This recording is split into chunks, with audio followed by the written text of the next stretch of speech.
Daptime Sports, GameTime.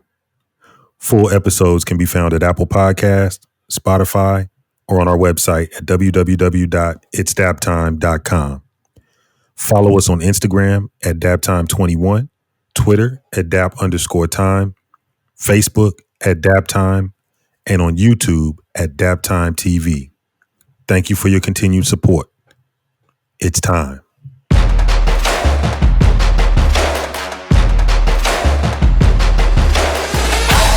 What up, what up, what up? I am AJ, also known as B-Dub, Bobby Westbrook. And by now you know I'm here with my partner in crime, the one and only world-renowned Big Day. And the groove is still being provided by the incomparable maestro we have in-house, Pete Nice. We'd like to welcome faithful Daptimers to our inaugural presentation of GameTime, Daptime's own sports dedicated programming. If you've been riding with us, you know we've been talking about this for a while, so we're proud to jump on over here and talk nothing but sports talk, but still with that AJ and Big Day flavor with Pete Nice with the groove right where it needs to be. So with that, we're going to jump in today. We're going to talk about a few things for y'all. It's game time for sure. But once you sit back, relax, still unwind your spine, relax your mind. We're going to get right on into it. What up, Big Day? What's happening, bro? What's going on? Oh, man, I'm still in the groove. In the pocket, baby, in the pocket. Okay, it's good. It's better in pocket than out of pocket. That's what I always been told. Definitely do not want to be out of pocket, man. No. What's happening with you, man? I'm good, man. Blessed, man. Blessed. Oh yeah. Brought the church with you. Church with you. Man, always. AC Green in the choir. I got you. Right. Assistant Pastor Mark Jackson is with us too. He's with us. No doubt.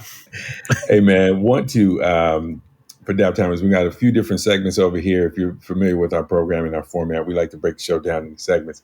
In this first segment, Big Dan, I want to talk about what's on the wire. This is a segment where we talk about everything that's current events, that's hot topics, things that are really top of mind for us to get into.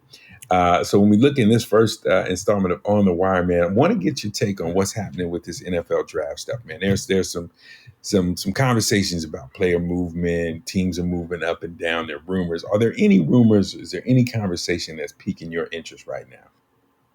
The biggest thing I'm looking at right now that's interesting to me is Justin Fields' stock seems to be falling as of late, within the last day or two. It's interesting to me because at one time he was clear cut the second best quarterback that were putting him behind Trevor Lawrence. Right. And then the guy from BYU kind of snuck in there, and they're saying he's going to be second, and then Fields was third. Now, last I heard, they're talking about Fields going possibly 11th to the Patriots. So I don't know. I don't know why that is. I mean, he had a great pro day, from what I understand. Killed the 40. He's got a killer arm, big kid, smart, well spoken. So I don't know why his draft stock is all of a sudden, going down. Not sure what that's all about, but that's very interesting little tidbit to keep your eyes on.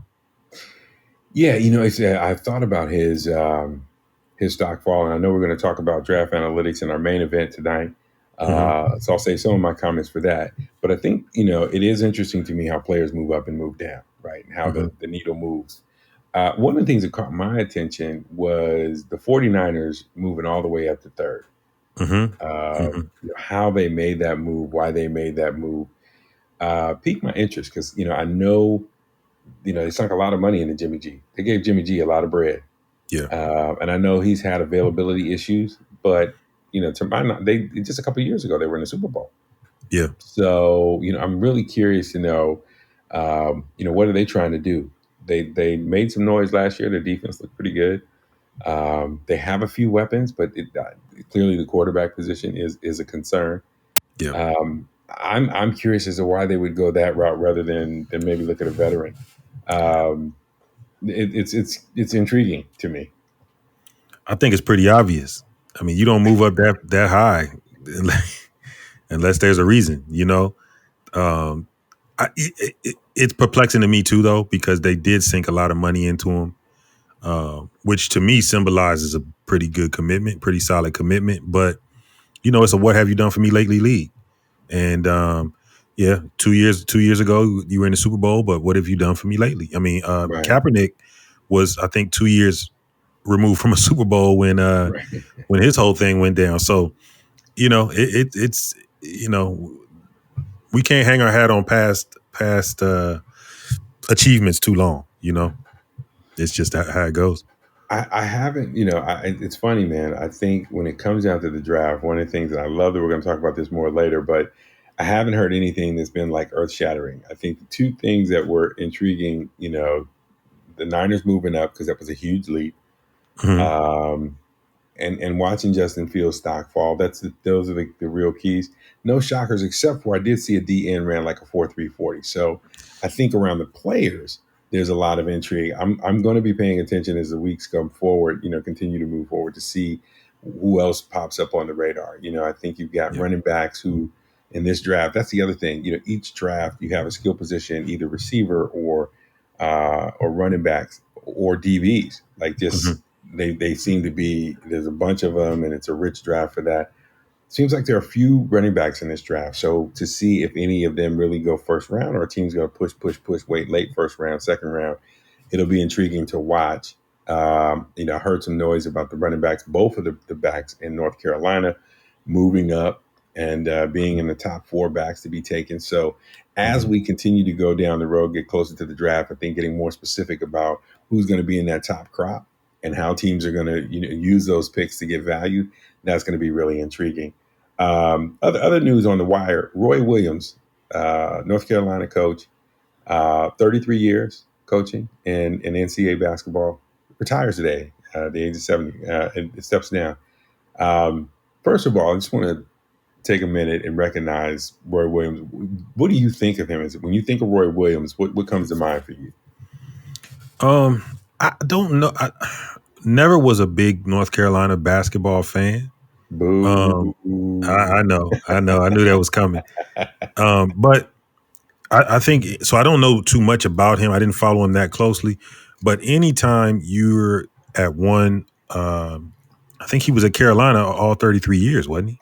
Or No, did he had time and took Kansas and got a national championship with Kansas too. you're right. You're right.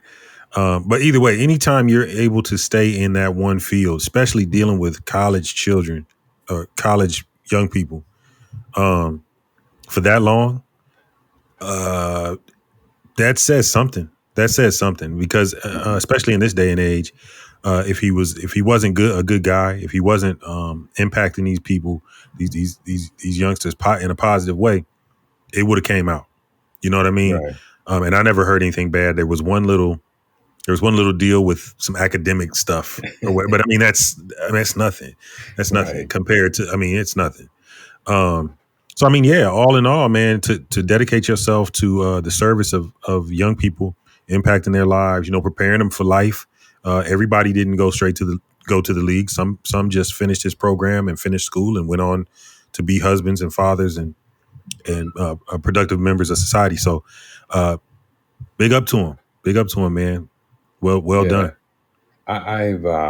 I really liked Roy Williams. I started following him when he was at Kansas. Mhm. That national championship team with Brandon Rush and Mario Chalmers, who were the Mm. real leaders of that team, gave us a great NCAA tournament run, a really exciting national championship game, and then for Roy to come over and win with that early crew at North Carolina, Ty Law, Mhm. he had my man Sean May, who didn't have a lengthy NBA career, but I loved Sean May's game. He was kind of the Yeah. big boy. Uh, didn't necessarily look like your prototype dominant guy, but really was efficient, dominant. Had a really nice college career.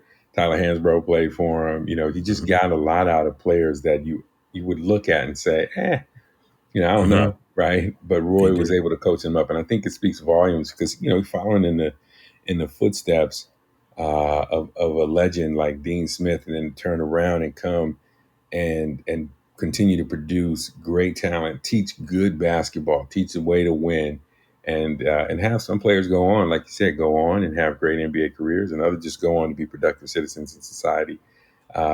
He's got a nice roster of former North Carolina players. that are assistant coaches for him. So guys stay around the program and enjoy being around him. He's always come off as a very classy guy, but passionate. Mm-hmm. Reminding me a little bit of Larry Brown in that Mm-hmm. regard, but Roy didn't seem to like Larry Brown could go just a little far on the outside the lines, but still classy, loads of basketball IQ, and will be missed. So definitely, big ups to him. Thank you for the memories from the show. One of the things that did stand out to me that I heard though that kind of I wanted to get your take on. Mm-hmm. When I heard the news, Stephen A. Smith was talking about this on First Take, his thoughts, and immediately began to advocate for an HBCU black coach to be interviewed as kind of first candidate. Like, you shouldn't hire anybody if you don't hire this guy. Mm-hmm. And in my mind, I was like, yo, Hubert Davis is on Roy's staff. Hubert Mm-hmm. Davis had an NBA career, played in North Carolina, has been an assistant coach for some time, paying his dues in line. So it made me think, like, is it right to reach beyond Hubert Davis to advocate for someone who's maybe coached longer, but from an HBCU, just because he's black and a good So coach? I'm not saying the guy's not a good coach. He's a good coach. He's obviously done great things with his program, but I'm just throwing it out to you to see, do we sometimes go too far when we advocate? yeah, you're speaking of Lavelle Moten from Yeah, North yeah, Carolina yeah. Central. Yeah. Right, right, So, right, yeah, I think we can go too far in this situation. I'm not sure what the motivation was. I don't know if there's a relationship. I don't know if maybe Stephen A. knows the guy personally and just He did say he got to know him a little bit when he was doing this film for that Chris Paul is producing, okay. looking and they actually featured Lavelle Moten in that program. So, just found him to be a first grade guy, a great coach, and thinks he deserves an opportunity. And since he's only a few miles from North Carolina, feels like he deserves the opportunity to interview for the gig at a minimum.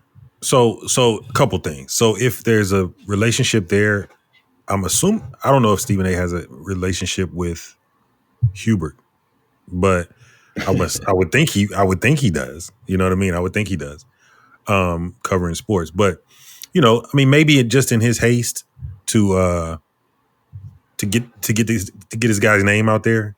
Maybe Right, that's what it was, and he just wasn't thinking. I don't know that it was malicious towards like let's just push this guy out of the way. But I think we can be a little hasty. We can be a little hasty sometimes because there's such a mad rush to make sure we don't get left out sometimes. You know what I right, mean? Because it happens. right, So, okay, there's an opening. Wow, great program. Hey, let's not forget this guy or that guy. Not stopping to think that there's a guy that's been sitting there, that's paid his dues, that knows right. the game, that might just be the heir apparent right there under your nose. So, I mean, I think that we can definitely be hasty in that. Yeah, I'm not opposed at all to Lavelle. I would rather say University of Texas just lost Shaka Smart, right? Mm-hmm. Shaka Smart just left. Mm-hmm. Uh, he's taking on another good program, going home, I think. Where is he? Wisconsin? I'm not sure where he went, but I'll But tell Shaka you. just went somewhere. We Mm-hmm. can take a look at that. But Shaka Smart just left Texas, which he probably was about to be canned anyway Right. uh, for their meltdown. But so let's see where Shaka went real quick. So Texas has already hired Chris Beard to replace Shaka. So he went Uh, to Marquette.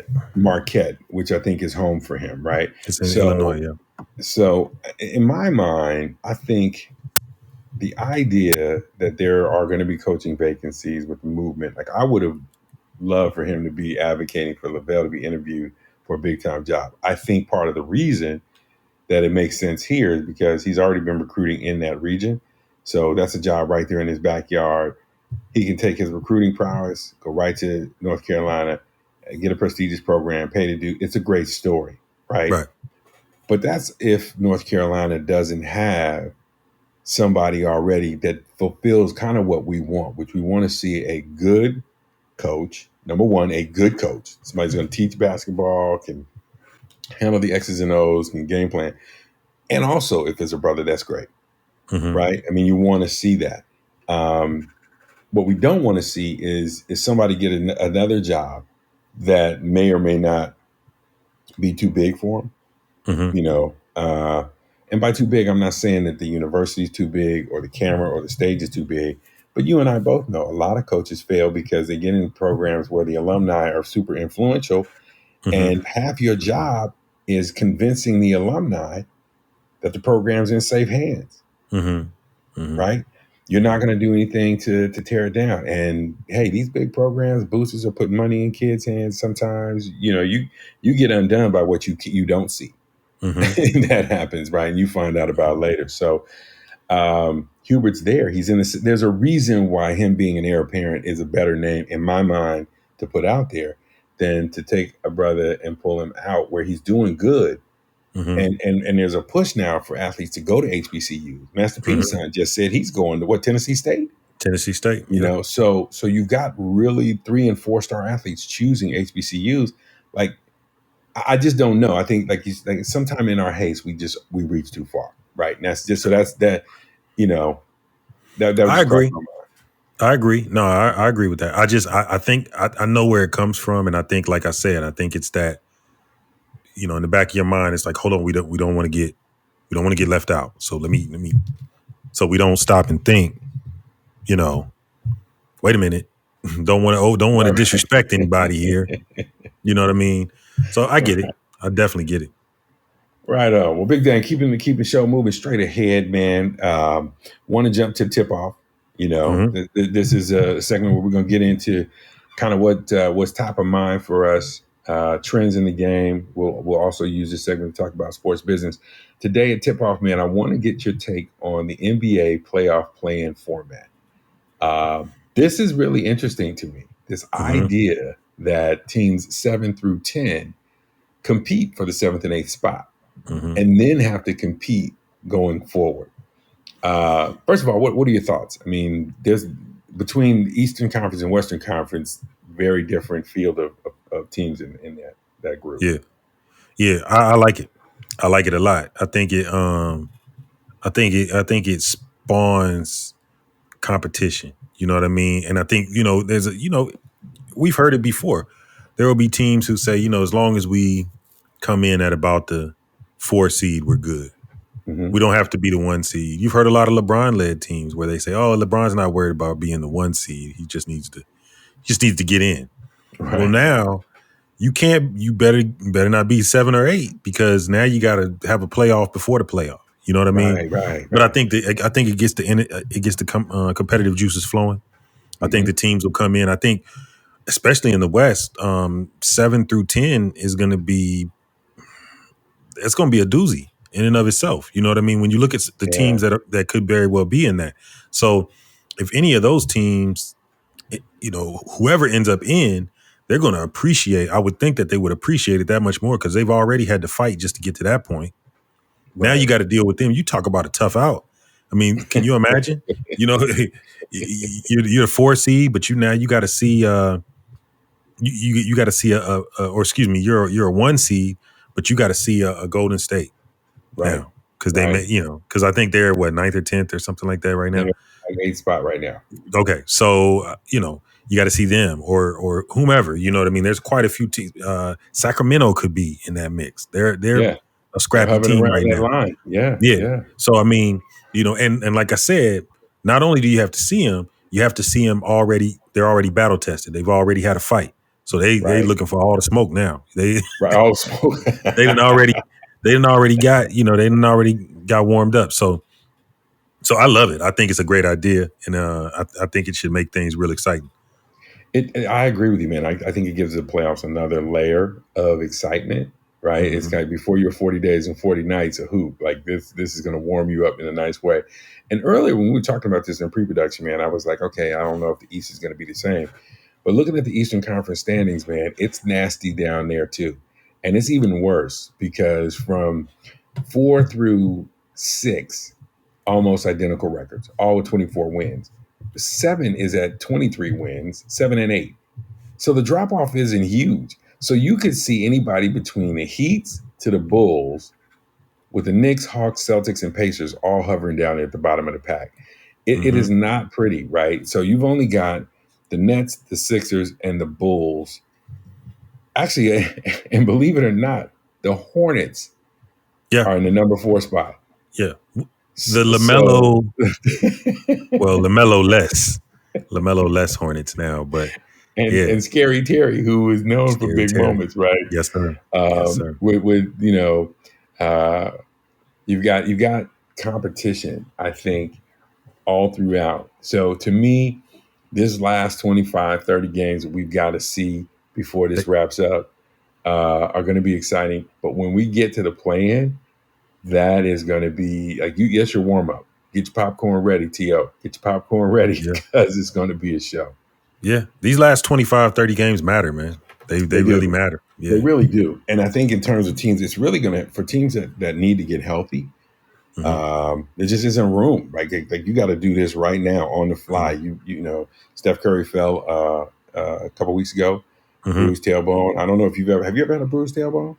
I don't know if it was bruised, but I have fallen on my tailbone, and that's probably close to one of the most painful things I've ever felt in my life. Yeah. Same here. Same Pain here. I shot through my mean, entire body. Yeah, yeah. it was terrible.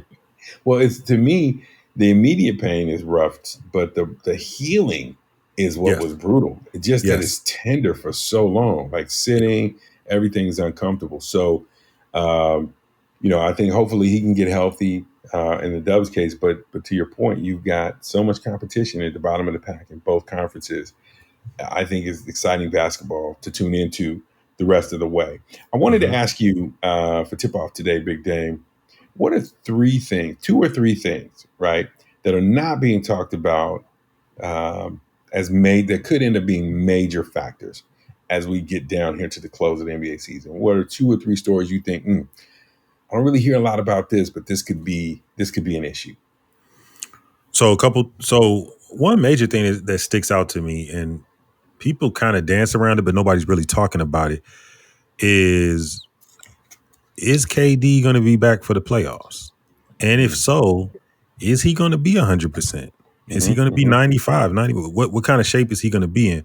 Um, we all know KD's a great player, but something's going on. You know what I mean? I know it's a hamstring, but he just came off of an Achilles. He had the calf strain before the Achilles, which was probably the Achilles was probably a result of that. Mm-hmm.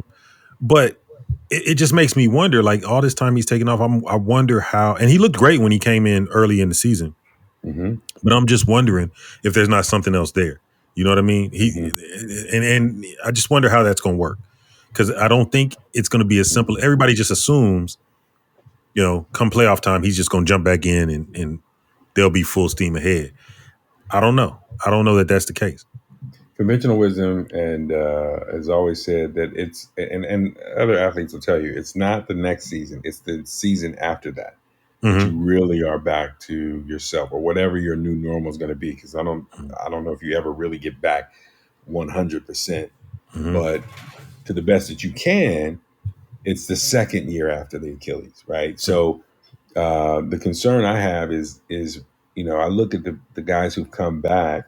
Boogie came back, Mm-hmm. and then it was like another injury after that, right? So I think there's just I forget what it was when he I came think he back had for the an Warriors. ACL.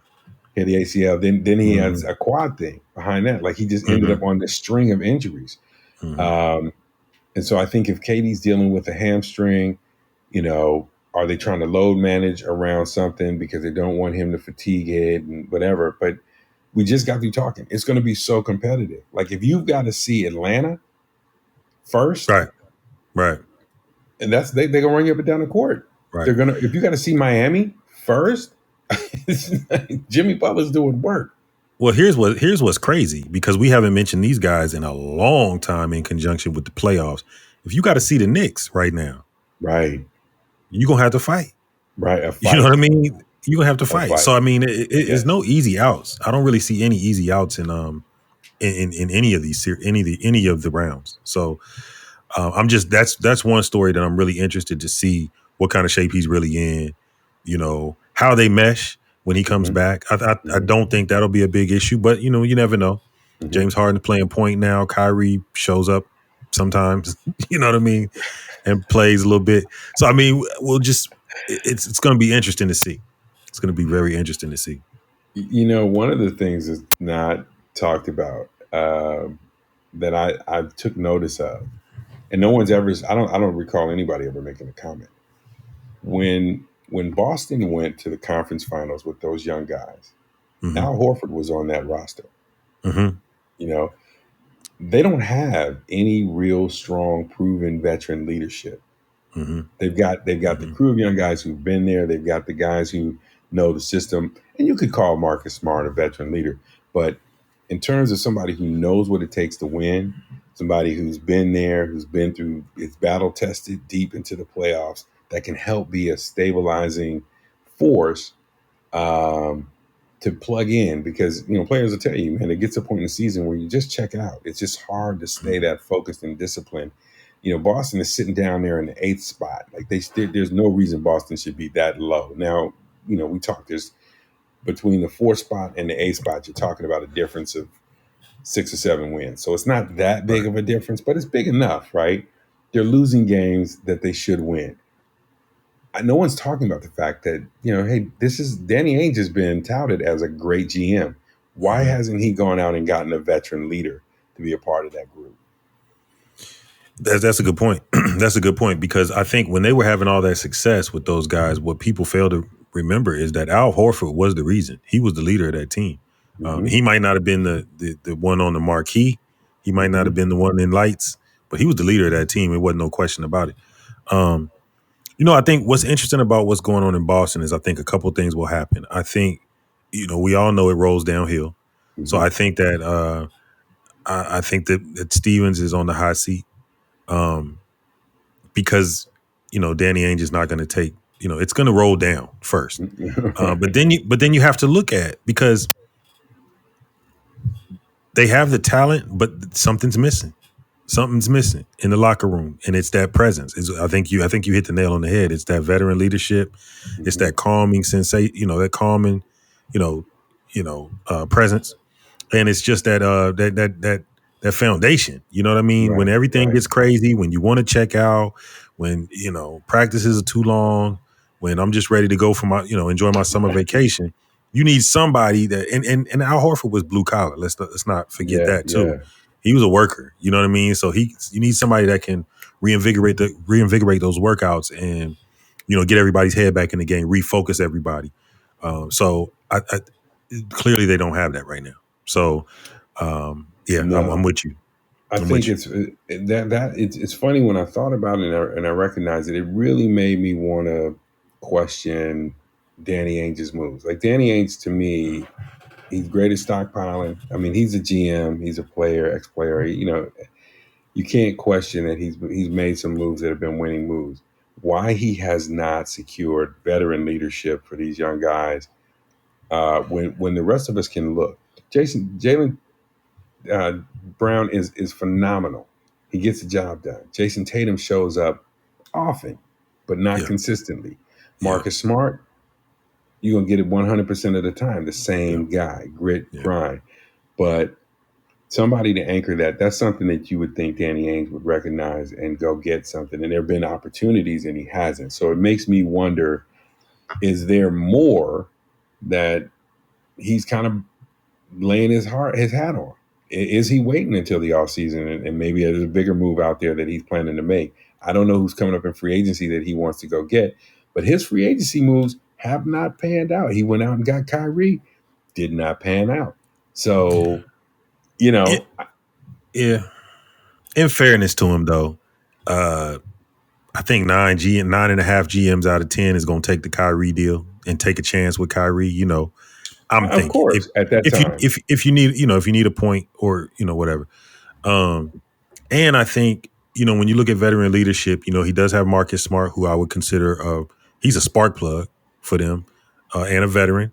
Kimba is a veteran at this point, so maybe he's looking at it. He does have some veteran people there, but he just doesn't. The leadership is not there. And maybe he does. Maybe he's not realizing that. Maybe because when you look at the roster, there are veterans on the team. So maybe he's like, okay, they're coming of age. We got Marcus. We got Kim. Kimba's the point. He's supposed to be the quarterback of the team anyway. In fairness, I could So, see him feeling that way. and listen, I like And I'm not Kimba. trying to speak for him, but No, I'm with you. I like Kimba, but and Kimba won in college, right? So you right. got to count something for a guy's ability to win at some level. And Kimba keeps coming. He's, when he's had rough stretches, he'll come out of that. He keeps coming. I love his tenacity, his persistence.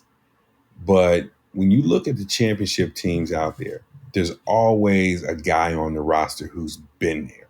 There's an Mm-hmm. Andre Iguodala sitting at the end of your bench. Mm-hmm. You know what I'm saying? Mm-hmm. There's a David West sitting Mm-hmm. somewhere on your bench that can give you 13 to 20 minutes a night, if needed. Mm-hmm. That's what I'm talking about. Somebody who's like, no, this game right here, this is how that goes. Mm-hmm. We need a hard foul right now, or Mm-hmm. we have to get this stop. I don't care how tired you are. Mm-hmm. We have to get this stop. We got to get a bucket right now, and knows how to go and get it. We got to make it easier on ourselves right here. Whereas I think the guys they have, short of Marcus Smart, because I do think Marcus Smart's IQ is above average, well above average, his Mm-hmm. basketball IQ. But the rest of those guys, I think, when in those moments, they're looking for their shot. They're looking for, how do I make the play, rather than how do we make it easy on ourselves, navigate this to get to the next level. So I'm just saying, it's something that isn't being talked about, and I think even if they get in the playoffs, I'm wondering if the absence of that shows up in some way or another at a crucial time. Interesting. It will be interesting to see. At Definitely. that. Ding ding! It is time, Big Dang, for the main event tonight. We the main event on Game Time for you, Daptimers, is going to be where we get into the heart of our conversation. Big Dang, earlier in the outset, we talked a little bit about your boy Justin Fields. Of course, he's a Buckeye, whose That's stock right. has fallen. Notice I linked Buckeye and stock falling together. Clever. I'm gonna let that slide for right now. The reason that I wanted to really circle back here, man, is that we were talking in pre-production about these draft analyzers, your Todd McShays, your Mel Kifers, and then there's a host of bloggers that do the same thing, right? And they talk about what they think or what they're hearing or what they believe in these mock drafts, and that's really kind of like this thing, right? It fuels conversation. But in reality, do you think these guys know anything? Do they really know what they're talking about? Or are they just profiting on our desire to want to know something? Well, I mean, I think they know what we know, right? They know what we know. If you follow Okay. if you follow the game and you do any analysis on the players and the teams and the needs, they know what we know. I mean, none of them had Tom Brady as a first round pick in their mock draft, right? None of them had Warren Moon as a first round pick in their mock draft. I don't think any of them had Lamar Jackson as a number one pick in their Right. mock draft. You know what I'm saying? Right. So, what's crazy is the fact that teams still buy into the fact that, number one quarterback, number one quarterback, number one quarterback. It's actually a very rare occurrence that the first round quarterback the first quarterback picked actually turns out to be, live up to the hype. So, you look at a Tom Brady, you can look at so many quarterbacks that I don't know what Joe Montana was picked, but I don't think he was the first quarterback chosen in his draft. But Not number that's what one overall. no, that's what I'm saying. So I'm just saying, when you look at it, it's like you would think teams would start to look for the diamond in the rough, because that's where the real longevity seems to be. You see it more often. You see quarterback Russell Wilson was, I think, a second or third round pick. Right. And look at him. So I mean, I think they do a good job of doing a needs assessment for the teams involved, Mm-hmm. and then they do a good job of pairing players with teams that have a need. So of course Jacksonville needs, they're probably could use. They need a complete overhaul, really. But when you do an overhaul, you got a new coach. Right. If you're gonna do an overhaul, that usually comes with a new quarterback. Coach wants his own quarterback that he picks. That's usually how that works. So, I mean, it's pretty safe to say they're gonna get a quarterback. Now, who's the first quarterback on everybody's board? Trevor Lawrence. Okay. Based on stats, based on his college career, I can't argue with that. I personally don't know. I'm not sold on him yet, personally. Mm-hmm. Mm-hmm. But so when I look at it overall, I mean, I think they do a good job of forecasting. I mean, but they know what we know. So I mean, Right. it's not that, I'm reminded of a few years back when Johnny Manziel was in the draft. You remember Johnny Football? Johnny Football. So he's sitting there and he's expected to go near the top of the board, right? Mm-hmm. So he's sitting there. He's in, I think it was in New York that year. He's in New York. He's waiting. He's dressed up. He's flashy anyway. So camera's always on him. He's waiting. Quarterback goes. It's not him. I think another quarterback went. It's not him. At about 16, I believe it was, he got picked up by the Cleveland Browns. Now, the story goes, he, I guess, had talked to somebody in Cleveland, somebody that he had a relationship with there. And he's like, what's up, man? Are y'all going to pick me or what? And they said, Really? you want to come? You want to come here? You ready? He's like, yeah, man. He's getting nervous because he made the trip. He's not at home with his family. He's at the venue. You don't go to the venue and then not get picked. Oh man, it's crazy. So he's waiting. And then next thing you know, Cleveland picked him up. Wow. So I mean, that's kind of how it works. So I mean, it's not always as scientific as it's made out to be. I think sometimes it's just a matter of a relationship, a conversation, a last minute thought, Mm-hmm. and somebody gets picked up. So, So it's funny to me because the two players argued most to be the GOAT at QB. Neither was a number one overall. right. Brady's 7th round, his 40 is famous now. Video for people to watch. Right. His combine visit was kind of like dad bod meets football. That could have been the segment it's called, right? Joe Montana was picked 82nd overall, 3rd round pick, right? Mm-hmm. So at the time, you're looking at guys who go deep in the draft, but now you argue that's number 1 and number 2, or 1A and 1B, depending on who you're talking to, greatest of all time QBs. That said, you also have a list of guys who went high in the draft, right?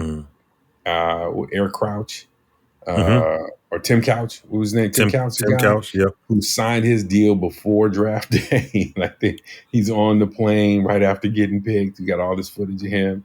I think Derek Carr was another one of those guys that went high to Houston. I think was it Derek David or David? David Carr, the older brother. Yep. And it's a race for worst ever. I think Carr just got beat up too much. He had the talent, but got beat up a lot with no line.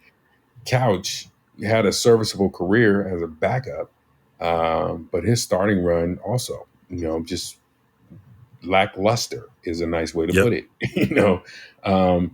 And so I'm with you. I think this idea, but what really intrigues me more is, and I think this is where the conspiracy theorist comes to life, is why is it then, if it's a gamble, that teams are going to need a quarterback, so they're going to pick one in the spot this high, then why only gamble on these guys, right? When apples to apples, there's a reason to gamble on these other guys, right? So why does a kid from BYU come out as this great, he's leapfrogging Justin Fields. Justin Fields plays at the Ohio State University.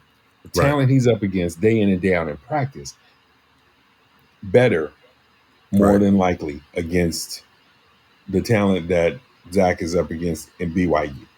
Right. Not saying that they don't have good talent at BYU, but just saying you're dealing with a Big Ten school that is they're littered with 5- and 4-star players across the field.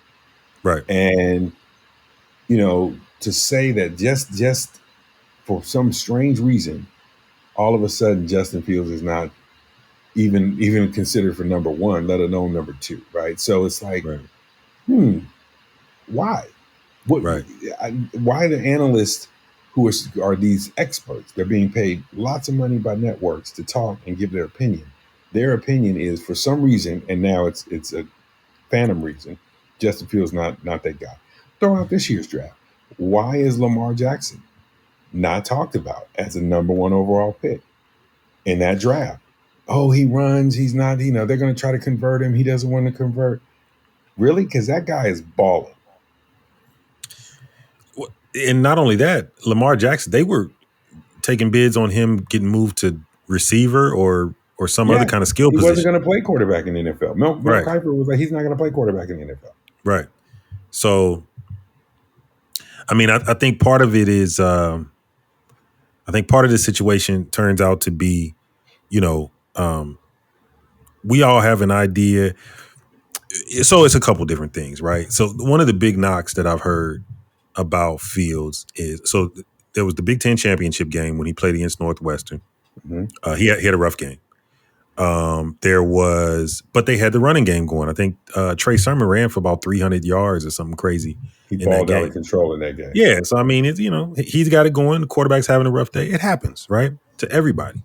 So one of the gripes on him is that he doesn't go through his progressions. We all know once you get to the pros, you're not just going to drop back, wait 5 minutes, and bomb the ball downfield to your fastest receiver. It's not going to happen. So I get that being a concern, but if you told me, if I'm a GM or a coach and you told me we got a kid that's about 6'3", 220, 225, he runs about a 4.39 40, 4.4 40, and he got a killer arm, well-spoken, good-looking kid. He'd be a great face of a franchise. If you told me that, I would say if I don't have a coach, the only concern is maybe getting him to work through the progressions because of the offense he was in. He was never asked to do that. If I don't have a coach on my staff that can work that out, then I don't have the right staff. That's the way I see that. Because you got to look at all the resources that you have in a quarterback or any position. If he has 9 out of the 10 ingredients, if the coach can't coach up that one ingredient, then something's wrong. You know what I mean? To me. Right. But I think they look at, and also the other thing is too, he played against the best talent in the country. He played against Alabama. He played against Clemson. He played, he played against all of them. No disrespect to BYU, but they played against Boise State, probably. Boise State's a good squad as well. But probably I mean, one of the best programs on their schedule. Right. Maybe Utah, or Utah State or something like that. But it's just, it was a little difference there. So I think when you look at Zach's quality of play, remember that you're watching him against lesser competition. You know what I'm saying? Right. So it's going to look different if he's right. And I'm saying he's a top tier quarterback, I'm sure, but he's doing it against lesser competition, so it's going to look different than somebody doing it against the creme de la creme. And I'll go even further. If he has to go to his second and third option against lesser talent, that means his receiving core is evenly matched with people that he's playing against. So he doesn't have, even in practice, to work with that. So maybe his instinct is hold the rock for my second and third option, not understanding. And Steve Young talks a lot about this, as does Trent Dilfer. In the NFL, you have to throw guys open. You got to see it before it's there. So you have to be able to quickly recognize, okay, that guy's going to be open there if that's your first option, or he isn't, and then go to your second option. This guy is looking 1, 2, 3. What can you do if you're not used to people being open? And the speed of the NFL, 1, 2, 3, sack. That's the way the NFL works. You know what I mean? Your footwork, your ability to move around in the pocket, your ability to move the pocket is so incredibly important. And to me, I'm trying to see why his speed, his escapability aren't equally as important as his ability, maybe more so than his ability to work through progressions. And so it's kind of like, I think, and we talk about this. this whole culture of diversity and inclusion, and people want to have the conversation. But I don't know that people always think about how your unconscious biases Hmm. are just built in. So when you look at stuff, it's like, hey, I'm looking at Zach and I see that, wow, okay, that first receiver's not open. Wow, he went to his third receiver. He worked through his third option. You're not even thinking about the amount of time that you spent to get to that. Hmm. And when you see Justin Fields, you're like, hey, they're playing against Alabama. He hit his first option. Why didn't he work through his second option? Hmm. His number one guy beat Alabama's DB. He Hmm. beat a team with the greatest defense in the country's coverage. Like, he had the ability to go to number one, That, and he had about 1.3 seconds to get the ball out of his hand or he was sacked. because they were coming. They were coming Exactly. the whole Exactly. game. So Right. I mean that's the thing you got to look at too. I think so I think that's a big part of it. I think what you said about the biases, I think that's true as well. I Mhm, think that's true as well. I think they're there and it's subliminal. I don't think mhm. anybody's being malicious. Anybody's trying to be one way or the other. But I think that certain people look like they should be in certain places to people. Which wouldn't And be it wouldn't be a big deal, big game, but it affects money. It affects money, right, and so you're driving the stock down. You're driving the value down of a guy who otherwise should be a top pick. So right, now he's slotted somewhere where instead of making, I mean, guy can lose $1 million between number two and number 19 or right, number 11. right, right. Yeah, yeah, I agree. I agree. It's an interesting dynamic, man. It's an interesting dynamic, and I think it's interesting because it's a lot like the stock market. They say there's a saying in the market where they say uh buy the news, sell the facts. I believe is what they say, Mm, or buy the rumors, sell the news. You know what I mean? mm, So and a lot of times in the market, once the gossip gets to going, people start reporting on, oh, they may get this contract. This is going on. They got a great CEO. There's all these great things that they're saying. It's not necessarily fact, but they're saying it. It drives the price up. The price starts mm, good. So when they start talking, grab it because then it's gonna start. It starts going up. But then mm, once the fact comes out, oh, they didn't get that contract. Boom, back down. You know what I'm saying? To mm, reality. So I think a lot of times that's how the draft works. You know what I mean? I think the draft there's a lot of talking. The pundits, everybody has an opinion. I mean, Justin Fields has been everywhere from the second pick to the 11th pick. So I've heard so far from different experts. And mhm, so, uh, as they're talking and talking and talking, at the end of the day, the fact is he's going to get picked. He may get picked second. He may get picked first. Who knows? mhm, He may mhm. get picked 10th. We don't know. But once he's picked, then we're going to see. It's just like Lamar. He's a wide receiver. Well, actually, he's an MVP NFL quarterback. That's right. That's what he is. That's what he is. So you got that one wrong. That's okay. It's okay.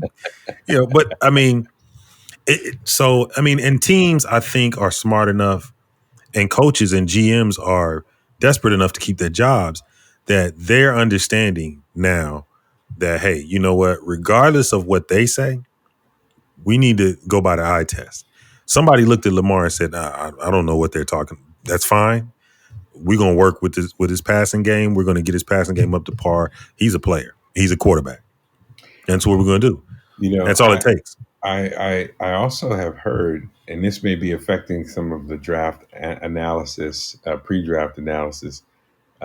Guys running and doing their combine on their pro days only because of COVID. You don't have the draft combine, Hmm. and they're saying some guys are doing better than they probably would do at the combine. And I'm Yeah, wondering if this is going to impact the combine going forward because they're saying guys are comfortable at home, so they're running their best times. They feel they're yeah, running better. They don't have all that scrutiny and all the extra stuff, ancillary things that are going on around them. It's just like, hey, Thursday, everybody's going to be here. Come out, have your stuff ready. And yeah, dudes are performing. And I'm wondering if teams are going, and it should be that way. Teams should say, I want to get this kid in their best environment. I want to see what they can do. Um, And don't get me wrong, because that still to me is a lot of pressure. You got media around you, you got every Yeah. coach that's interested, every scout that's interested, and they're still checking you. You don't have room for error. Right. So whether you're in your backyard or whether you're in Indianapolis, it shouldn't make a difference. But I'm curious, do you think that it is also going to impact draft analysis going forward? I think my only thing with that, where I think the combine can be a good thing, if I were a GM, I want to see how you're going to deal with the pressure. You Mm-hmm. know what I mean? So I think that's a good thing too. Yeah, I So like you like seeing you Indianapolis? in a way, because I think that's I get it, to have them more comfortable to see what they truly can do is good. But from another standpoint, you could just say that you get to see how they handle pressure, and you're going to want to see that. I want to see you I get to see you now in this environment in Indianapolis where you're probably nervous. There's so many people around. It's a big deal. How do you handle that? Do you buckle in? Do you focus and do you perform? Or do you melt down? Because that could tell me a lot too, as far as, my choice. Um, Wow, so I that's think a good prompt. that may be one way that teams could look at it. Because other than that, I agree with you. It's less expensive. People don't have to travel, just do your thing at your pro day and that's it. But yeah, I think that could be a way to kind of gauge their ability to handle pressure with them Reminds being me of in Indianapolis. this dude when I went to basic. Um, basic training is a perfect setup. I'm sure the combine is a little bit like this, but basic training is a setup. Like you get there, and your first 4 days, man, you are lulled into this place of comfort, right? So it's kind of like you get your meals, they get you some uniforms, you trade in your civilian clothes. It's lightweight classes, but you milling around. Everything is low key. Mm-hmm. And on the morning of the fifth day, at 4:30 in the morning, when you are nice and cozy and you kind of have said to yourself, this is not going to be that bad.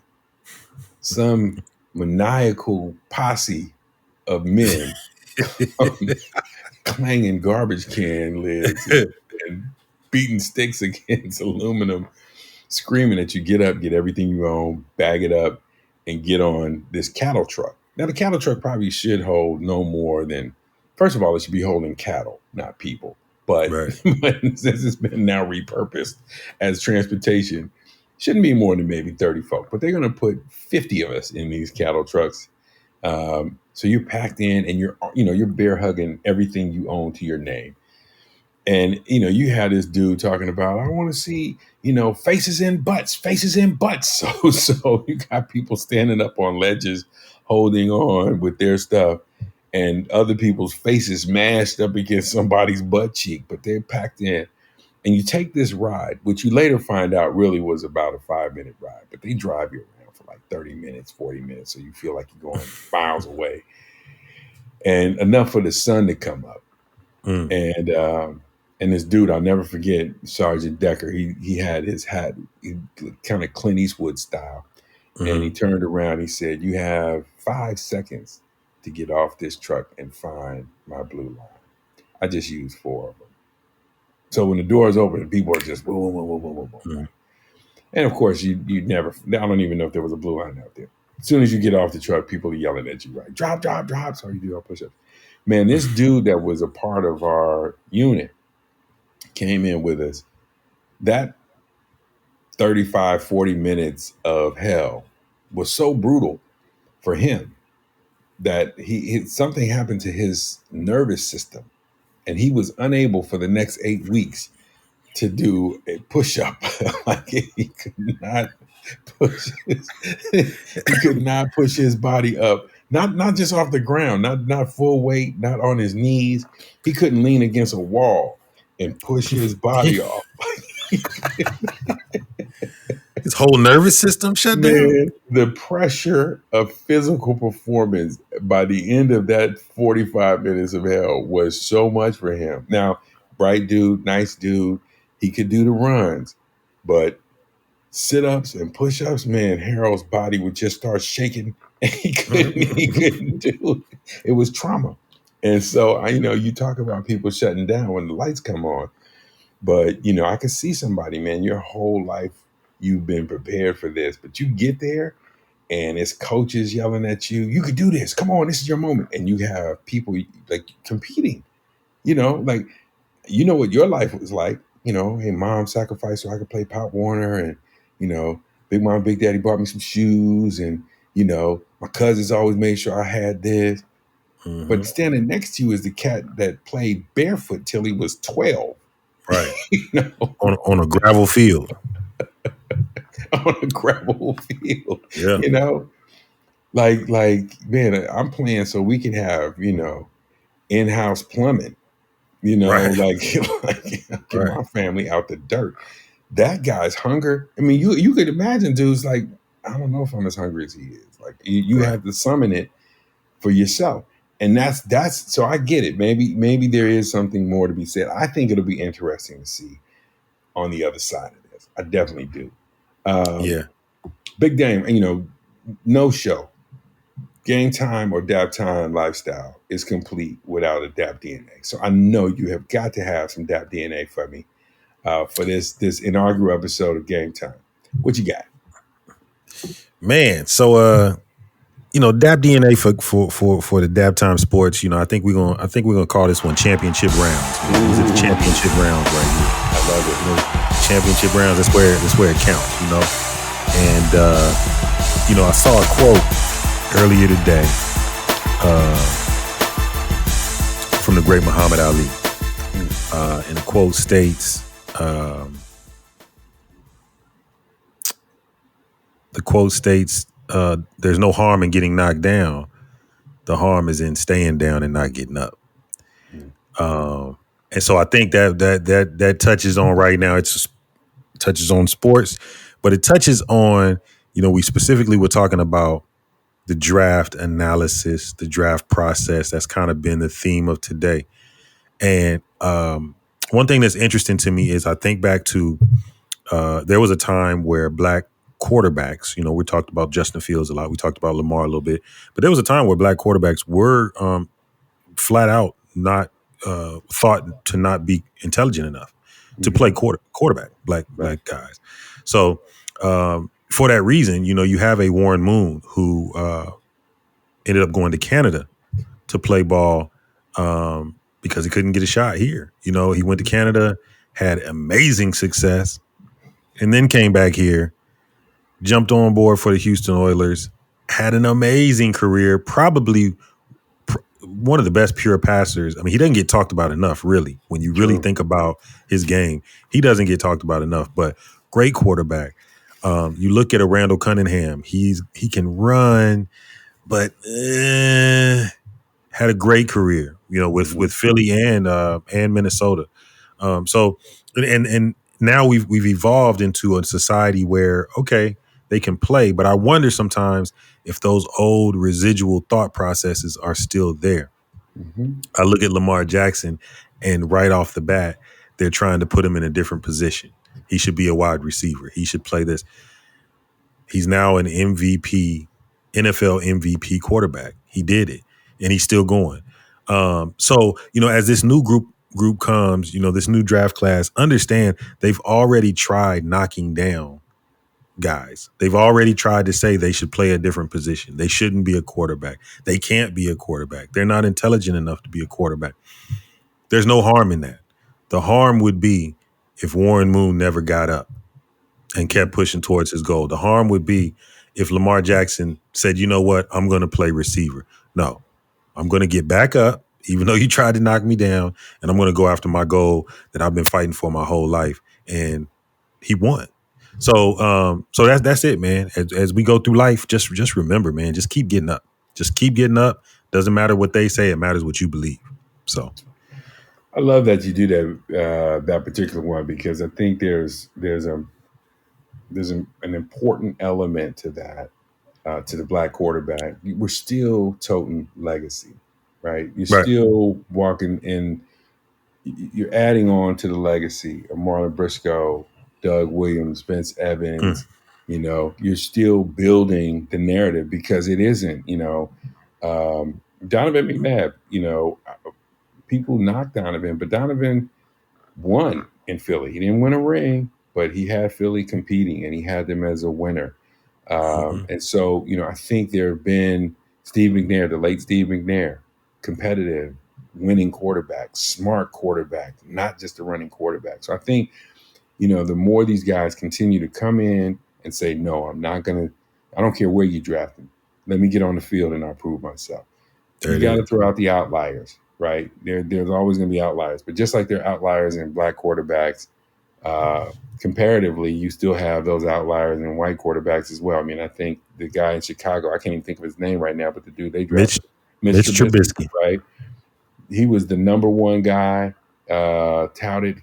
Oh man, this guy's the greatest thing since sliced bread. Chicago couldn't wait to get him out of town this offseason. So, you have those moments, those misses, and I just think the more we keep coming back, eventually we'll see the narrative change. But we got to keep showing up.